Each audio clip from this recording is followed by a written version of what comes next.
Welcome to SN channel. ఏపీలో 10 నుంచి టీచర్ల బదిలీలు. టీచర్లు, విద్యార్థుల తల్లిదండ్రుల సమావేశాన్ని డిసెంబర్ 5న నిర్వహించాలని నిర్ణయించారు. డిసెంబర్లో ఉపాధ్యాయ సంఘాల నాయకులతో టీచర్ల బదిలీల చట్టం ముసాయిదాపై మంత్రి లోకేష్ మాట్లాడుతారు. ఏపీ మోడల్ ఎడ్యుకేషన్ డాక్యుమెంట్ పైన చర్చిస్తారు.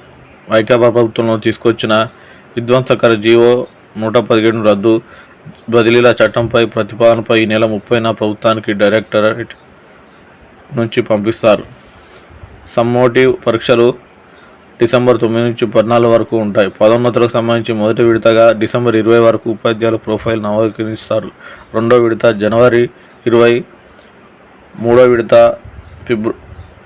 ఫిబ్రవరి 10 వరకు అవకాశం కల్పిస్తారు. ఈ టీచర్ ప్రొఫైల్ను అనుసరించే సీనియారిటీ జాబితా సిద్ధమవుతుంది. బదిలీ చట్టం అమలుకు వచ్చిన తర్వాత బదిలీలు చేపడతారు. ప్రధానోపాధ్యాయులకు ఏప్రిల్ 10 నుంచి 15 వరకు, స్కూల్ అసిస్టెంట్లకు ఏప్రిల్ 21 నుంచి 25 వరకు, ఎడ్జిటీలకు మే 1 నుంచి 10 వరకు ఉంటాయి. ఈ పదోన్నతులకు సంబంధించిన సీనియారిటీ జాబితాలను ఫిబ్రవరి 17 నుంచి మార్చి 15 వరకు ప్రదర్శిస్తారు. ఈ పదోన్నతుల బదిలీలు పూర్తి కాగానే డిఎస్సిలో ఎంపికైన వారికి మే 11 నుంచి 30 వరకు పోస్టింగ్లు ఇస్తారు.